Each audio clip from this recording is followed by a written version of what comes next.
Dippers, chewers need help too. Chewing tobacco had become the center of his life, even when he no longer enjoyed it. He could not stop until he came to Nicotine Anonymous. The first time I put a tiny wad of snuff in my mouth, I thought I had arrived. I loved how it made me dizzy and high. 10 minutes later, I was throwing up, swearing I would never try that again. Through diligent practice, I learned to spit the chew out right before I got nauseous to the point of throwing up. Now I could chew as much as anyone. After I had been chewing tobacco for about 2 months, I decided that it was absolutely no good for me and I needed to quit. I made this decision early one morning with chew in mouth, nausea, head spinning, and throat dry, sporting a nicotine hangover headache from the previous night's consumption of chew. I spit out my chew, swearing it was my last. An hour later, I was chewing again.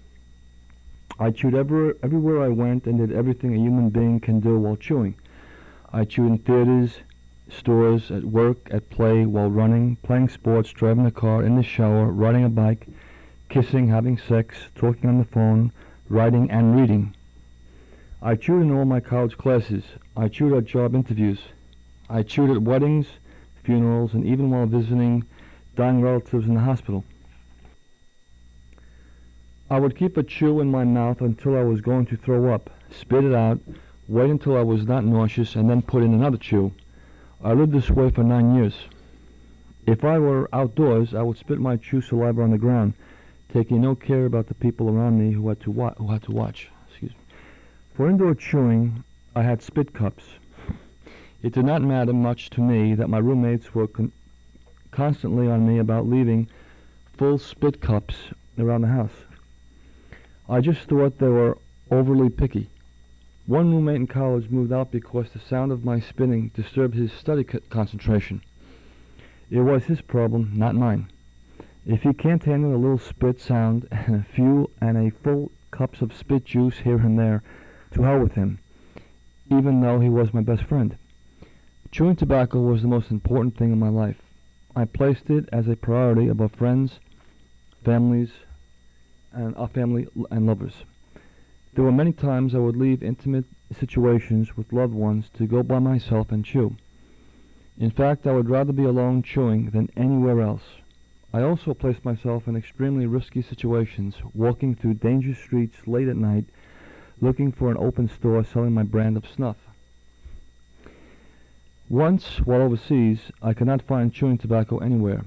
A friend from home was sending me a case of chew, but how was I to live until it came? I bought cigarettes and chewed them, paper and all.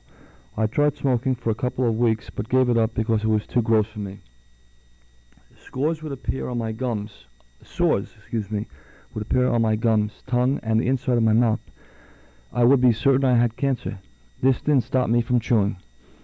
If the sore was on the left side of my mouth, I'd just chew on the right side until the sore went away. After a while, my heart started hurting.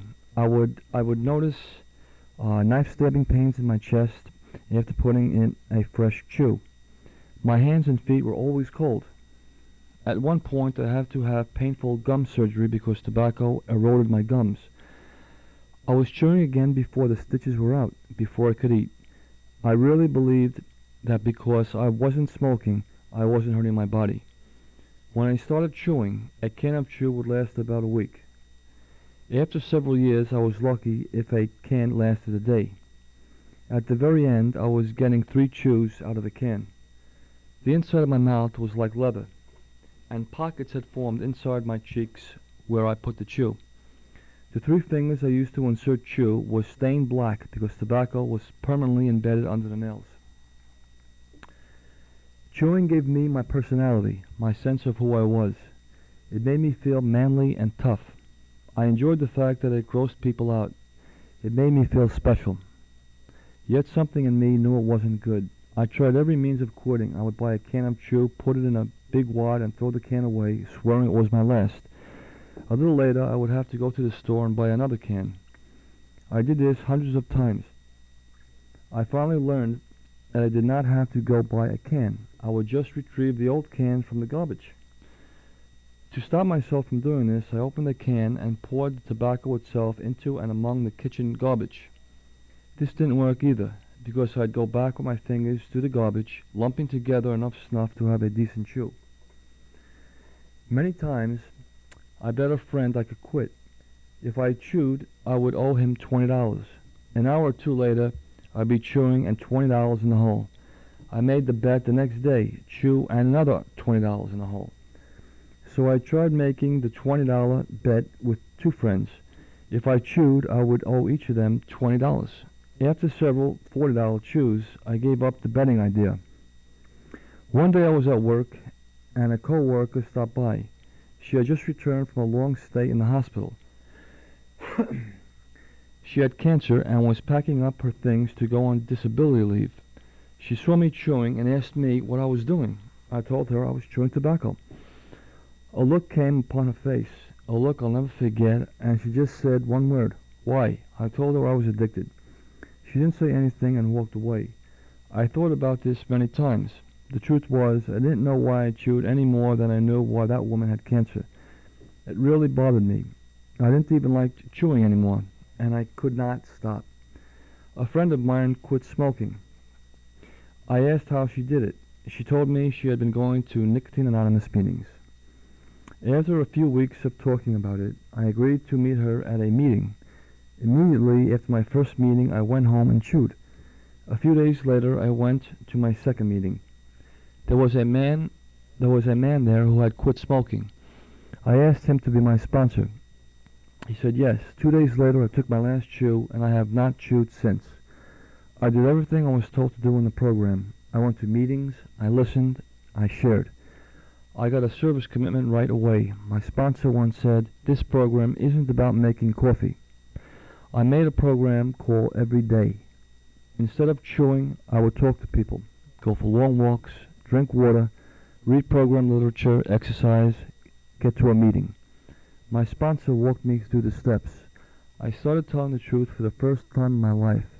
I found hope. I learned about prayer. In my fourth and fifth step work, I found out what a selfish child I had been, and instead of dwelling in self-pity about it, I changed and started to think about others. I got involved with volunteer work in the community. I began to make amends to my family members and my friends. I worked with newcomers and showed them what I had been shown. Everything in my life got better. All the physical symptoms of the nicotine damage went away. I realized I was making friends in the program, dear friends who really loved me, and I loved them. New people would come into the program, and we'd all stick together and help each other. I never became perfect, nor did any problems disappear. Life goes this way and that. The difference now was that I didn't fight life as much as I used to. Every once in a while, I just let go with it. That is when I enjoy life the most. When I got off track, there are people around to remind me of what's important. Usually what helps me more than anything is helping someone else. I am no saint, that's for sure, but I do find it impossible to feel bad after I have been useful service to someone worse off than me. Along with many other things, I'm learning about faith. To me, faith means all the things within myself that I know to be true. I try to act on this faith as much as I can. Faith is what I know, and when my actions are aligned with this self-knowledge, I become free to be the person I am, the person I was afraid to be when I used nicotine. Every time I act on my faith, I have to trust God and let go of what happens. I've had my adventures. My life is filled with people I love. I do things I enjoy, and I've stopped doing things that have no meaning to me. I love fun. I have fun. I believe that the purpose of life is to enjoy it moment by moment. Today I have a sponsee in the hospital due to a lung transplant. He destroyed both his lungs because he couldn't stop smoking. He has tubes going in and out of every part of his body. A breathing machine pumps oxygen into his donated lung. Since he cannot talk because of the tube down his throat, I talk to him. We pray and meditate. I tell him stories. I share with him like we are at a meeting. Then I leave, walking out into the fresh open air, taking in the sky, the noises, the people. He stays in the hospital bed. Why him and not me? I don't know. For some reason that I can't understand, I have been given a gift. I don't have to use nicotine. I got to be me.